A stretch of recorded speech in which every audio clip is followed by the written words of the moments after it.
Hello everyone, आइए हम constitution of India के आर्टिकल 21 पे चलते हैं जो कि पार्ट थर्ड के अंडर है। कॉन्स्टिट्यूशन में ये इस तरह से मेंशन्ड है, यानी इसका टाइटल है protection of life and personal liberty. ये आर्टिकल ये कहता है कि किसी भी पर्सन को उसकी लाइफ और लिबर्टी से डिप्राइव नहीं कर सकते हैं। ठीक, डिप्राइव नहीं किया जा सकता except according to procedure established by law. ठीक, ये स्लाइड में हम देख लेते हैं कि क्या लिखा हुआ है। फिर से, no person shall be deprived of his life और personal liberty except according to procedure established by law. अब यहाँ पे दो कॉन्सेप्ट्स आते हैं। एक तो यहाँ पे मेंशन है प्रोसीजर एस्टेब्लिश्ड बाय लॉ, और दूसरा यहाँ पे है ड्यू प्रोसेस ऑफ लॉ। हम इन दोनों के बीच के डिफरेंस को समझने की कोशिश करेंगे।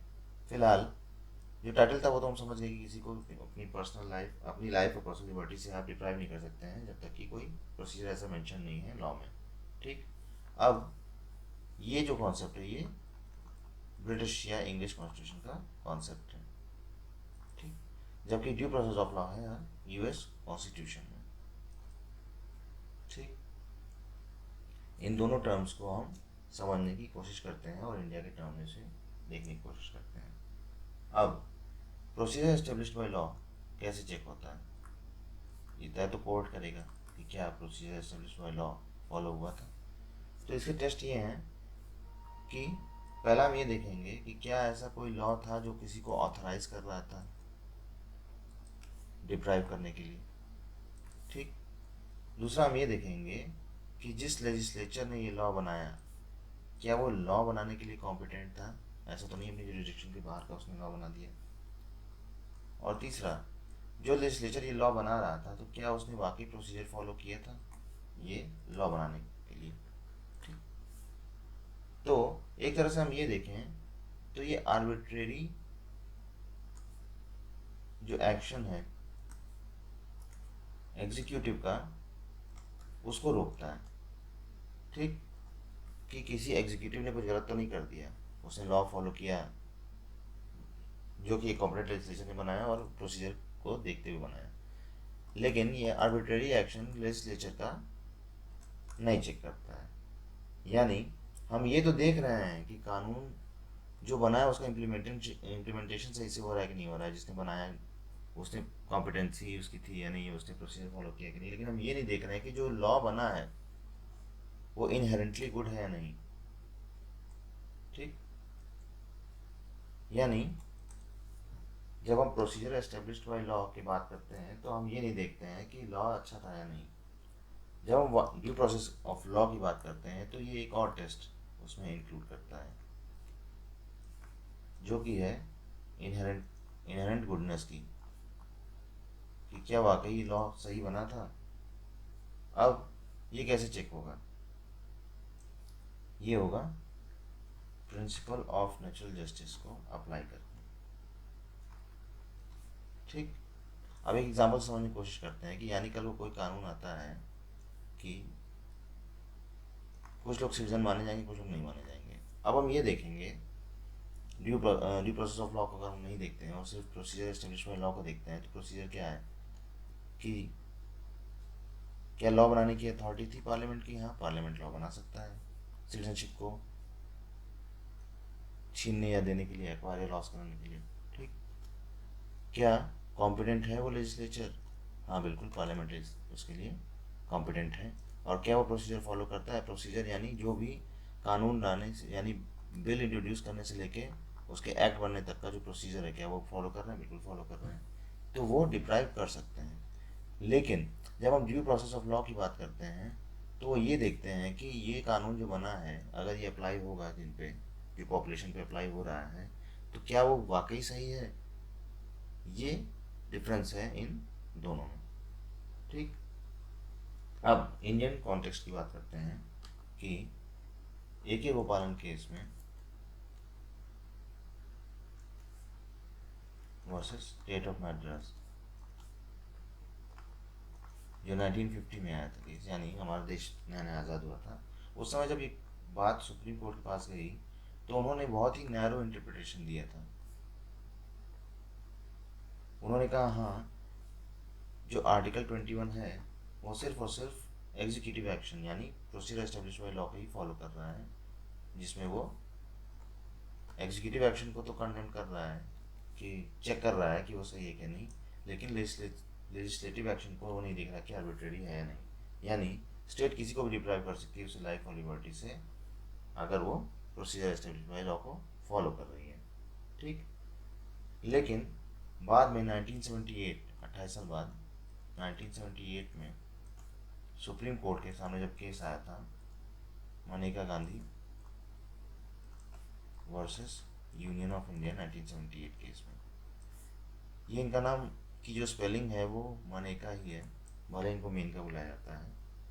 मैं जस्ट फॉर रेफरेंस आपको बता रहा हूँ इस बात को कि स्पेलिंग यही है, Maneka MANE Maneka Gandhi versus union of India के केस में सुप्रीम कोर्ट ने इसके पहले जो जजमेंट दी थी AK गोपालन केस में उसको ओवर रूल कर दिया, और ओवर रूल करते हुए ये कहा कि कॉन्स्टिट्यूशन ऑफ इंडिया में ड्यू प्रोसेस ऑफ लॉ की बात कही गई है। लेकिन जैसा कि हमने देखा कि क्या ऐसा कुछ दिया हुआ है आर्टिकल 21 में, ऐसा तो लिखा तो नहीं है, वर्ड तो procedure establish by law he use हुआ है, तो ड्यू प्रोसेस ऑफ लॉ कैसे है। उसके इंटरप्रिटेशन से जब हम आर्टिकल 21 को इंटरप्रेट करते हैं, और सुप्रीम कोर्ट ने यह भी कहा कि ये इनहेरेंटली प्रेजेंट है आर्टिकल 21 और आर्टिकल 14 में, जो नेचुरल जस्टिस की बात करता है, प्रिंसिपल ऑफ नेचुरल जस्टिस। हालांकि ये टर्म भी कहीं मेंशन नहीं है कॉन्स्टिट्यूशन में, ये दोनों टर्म मेंशन नहीं है, फिर भी ये एक तरह से प्रेजेंट है, ऐसा सुप्रीम कोर्ट ने कहा। अब जानने की कोशिश करते हैं कि प्रिंसिपल ऑफ नेचुरल जस्टिस है क्या, क्या है उसके प्रिंसिपल्स। तो इसके मेनली दो प्रिंसिपल्स हैं। अब प्रिंसिपल नेचुरल जस्टिस क्या सीख करता है, पहले ये समझने की कोशिश करते हैं। प्रिंसिपल ऑफ नेचुरल जस्टिस, कोई भी ऐसे चांस है आर्बिट्रेशन का तो उसको एक्सक्लूड करने की कोशिश करता है, और एक तरह की डिग्री ऑफ फेयरनेस बनाए रखता है जो भी डिसीजन मेकिंग प्रोसेस है उसमें। ठीक, यानी हम किसी भी तरह का आर्बिट्रेशन नहीं चाहिए हमें सिर्फ और सिर्फ डिग्री ऑफ फेयरनेस चाहिए। ठीक, अब इसमें तो टर्म हालांकि आप अगर नहीं आते हैं तो भी कोई इशू नहीं है, लेकिन उसकी जो मीनिंग है वो समझ में आए। मैं फिलहाल उसको लिख दे रहा हूँ, नेमो जुडेक्स इन कॉजा सुआ। ठीक, और दूसरा है ऑडी अल्टेरम पार्टेम। ठीक, अब इन दोनों मतलब क्या है, इसका मतलब ये है कि कोई भी अपने ही केस का जज नहीं बनेगा। ठीक, नो बडी विल बी जज of in his own case, यानी ये बायसनेस के खिलाफ है। ठीक है, ये नहीं चाहता कि कोई बायस्ड डिसीजन लिया जाए। सिमिलरली ऑडी अल्टेरम पार्टेम में ये कहा जाएगा कि अदर पार्टी जो है जो उसको भी सुना जाएगा, यानी सबको सुना जाएगा। अदर पार्टी कौन, जो एक्यूज्ड है, यानी किसी को भी कंडेम नहीं कर सकते, सज़ा नहीं सुना सकते बिना उसको सुने हुए। ठीक, ये दोनों का मतलब है। अब जैसे कि मैं बताया कि बायसनेस के खिलाफ है, यानी एक तरह से ये जजेस को इम्पार्शियली काम करने के लिए कहता है।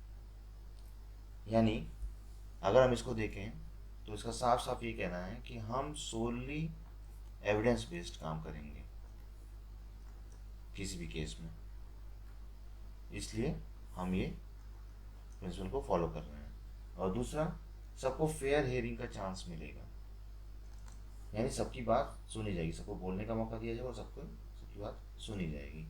ठीक, हालांकि कोई फेयर हियरिंग का एक तरह से ये नहीं कह सकते कि क्या कॉन्स्टिट्यूएंट्स हैं, वो तो केस और उसके हिसाब से, अथॉरिटी के हिसाब से वेरी करता है। फिर भी ये किसी भी तरह का पनिशमेंट बिना साउंड और वैलिड ग्राउंड के मना करता है। ठीक, तो ये दोनों प्रिंसिपल हैं। तो ये दोनों सुप्रीम कोर्ट के अनुसार आर्टिकल 21 और आर्टिकल 14 में इनहेरेंटली प्रेजेंट हैं, इसलिए इंडियन कॉन्स्टिट्यूशन न सिर्फ प्रोसीजर एस्टेब्लिश बाय लॉ बल्कि ड्यू प्रोसेस ऑफ लॉ को भी फॉलो करता है। ठीक है, बाकी आपकी कोई भी क्वेरीज और सजेशंस हो तो प्लीज़ उन्हें दीजिए। मैं चाहता हूँ कि मेरी टीचिंग में और भी इम्प्रूवमेंट आए, मैं आपको सही बातें अच्छे से बता पाऊँ पूरी। और पढ़ते रहिए, देखते रहिए वीडियोस। Thank you.